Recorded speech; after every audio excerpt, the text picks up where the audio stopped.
तो शातिर किडनैपर्स अगवा करने वाले दिन ही कृष्णा की हत्या कर चुके थे, लेकिन फिर भी वो 21 दिन तक कृष्णा के घर वालों से फिरौती मांगते रहे और पुलिस को चकमा देते रहे। आखिर कैसे उन्होंने कृष्णा के अपहरण और उसके बाद कत्ल की ये साजिश रची, आप भी देखें।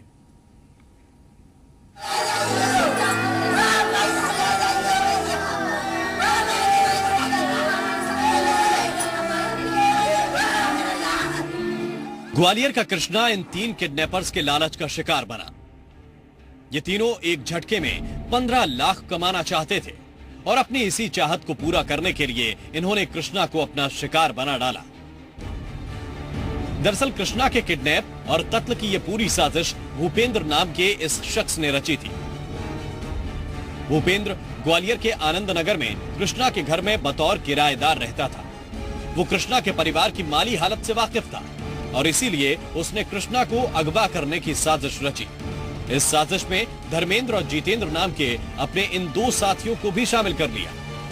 बैठे होंगे तो इसने कहा भूपेंद्र ने कि मैं ये पैर में हल्का विकलांग भी है, कि मुझसे मजदूरी नहीं होती, कोई ऐसा काम करते हैं अपन किसी का अपहरण कर लेते हैं, कुछ ज़्यादा पैसा मिल जाएगा जिससे अपना खर्चा पानी आराम से चलेगा। तब इसी भूपेंद्र ने बोला कि हम जिस मकान में किराए से रहते हैं ग्वालियर में, वो उन मकान मालिक का मकान करीब 50 लाख की कीमत का बना हुआ है और उनके पिताजी और उनके एक भाई नगर निगम में नौकरी करते हैं, उनसे अपन को 25-30 लाख रुपए आराम से मिल जाएंगे।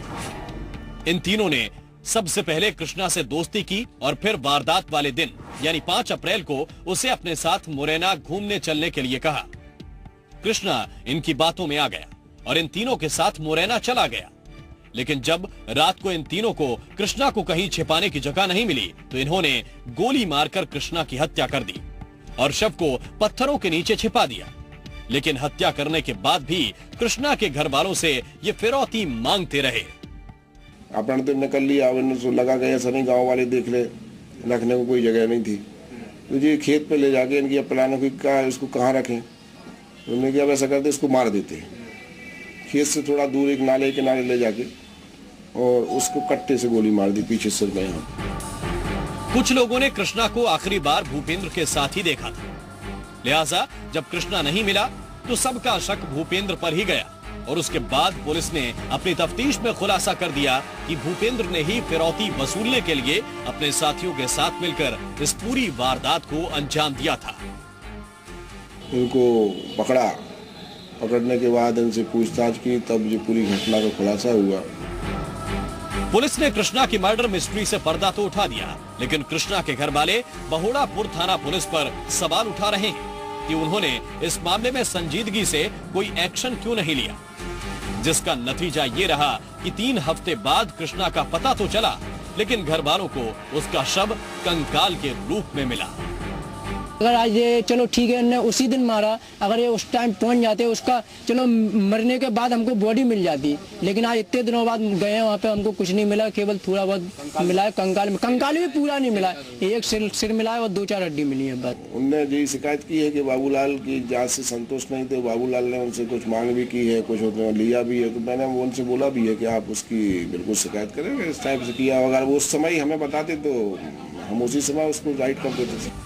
इस वारदात के खुलासे के साथ ही ये सच भी एक बार सामने आ गया है कि जल्द पैसा कमाने के चक्कर में इंसान अक्सर दूसरों का विश्वास तोड़कर अपने हाथों कोई संगीन गुनाह कर बैठता है, जैसा कि इस वारदात में हुआ।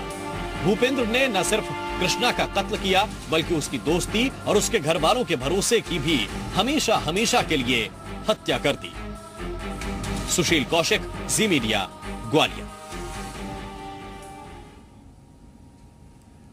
एक पुलिस वाला जिसके जिम्मे था अपराध पर अंकुश लगाना और अपराधियों को शिकंजे में लेना, लेकिन वर्दी पहनने के बाद वो पुलिस वाला खुद अपराधियों की गैंग का हिस्सा बन गया। वो वर्दी वाला डकैतों का दोस्त बन गया और उसके बाद उसने जो कुछ किया उसने वर्दी के दामन पर एक और दाग लगा दिया। एक अपराधी की तरह इस वक्त पुलिस गिरफ्त में खड़े इस शख्स के कंधों पर यूं तो लोगों की सुरक्षा का जिम्मा था, वर्दी पहनकर इसने कानून का पालन करने और करवाने की कसम भी ली थी। लेकिन बावजूद इसके ये शख्स उसी वर्दी उसी कानून के साथ पिछले लंबे वक्त से धोखा कर रहा था। जी हां, सनसनीखेज खुलासा यही हुआ है कि बादाम सिंह नाम का ये सिपाही पिछले लंबे वक्त से घीसा बंजारा गिरोह की मदद कर रहा था। साल 2014 में डकैत घीसा गैंग की ग्वालियर के जंगलों में पुलिस से मुठभेड़ भी हुई थी। इस दौरान घीसा गिरोह ने पुलिस पर जिस हथियार से गोलियां दागी थीं, वो हथियार आरक्षक बादाम सिंह ने ही डकैत गिरोह को उपलब्ध कराए थे। इसको अन्य तंत्रों से प्राप्त सूचना के अनुसार ये ज्ञात हुआ है कि जो 8वें महीने में 2014 में पुलिस के साथ इनकाउंटर हुआ था, उसमें जिस वेपन्स का उपयोग किया गया था उसे बादाम सिंह ने उपलब्ध कराया था। इस आधार पर पुलिस ने सूचना के आधार पर कल मोहना और आरोन के बीच में सीमा पर बादाम को गिरफ्तार किया है। मुरैना की 5वीं बटालियन में तैनात बादाम सिंह घीसा बंजारा गिरोह को न सिर्फ हथियार मुहैया करवाता था, बल्कि पुलिस पार्टी की मूवमेंट की जानकारी भी डकैत गिरोह तक पहुंचाता था। दरअसल चंद रोज पहले ही ग्वालियर पुलिस ने घीसा गैंग के सरगना घीसा बंजारा को गिरफ्तार किया था। उसी से पूछताछ पर यह खुलासा हुआ कि सिपाही बादाम सिंह पुलिस महकमे में रहकर घीसा गैंग के लिए काम कर रहा है। पूछताछ में प्रारंभिक रूप से उसने स्वीकार किया है कि जो वेपन्स है जो घीसा ने उपयोग किया था इनकाउंटर के दौरान, वो उसके द्वारा उपलब्ध कराया गया। इस आधार पर उसको गिरफ्तार करके कोर्ट में पेश किया गया और कोर्ट ने उस माननीय न्यायालय द्वारा 30 तारीख तक का उसका PR स्वीकृत किया है। पुलिस के मुताबिक आरक्षक बादाम सिंह आपराधिक प्रवृत्ति का व्यक्ति है। ग्वालियर में लूट और चोरी के मामलों में पहले भी ये गिरफ्तार हो चुका है। डकैत घीसा सिंह के मददगार रहे बादाम सिंह से पुलिस को अब कई और अहम जानकारियां मिलने की उम्मीद है। सुशील कौशिक, जी मीडिया, ग्वालियर।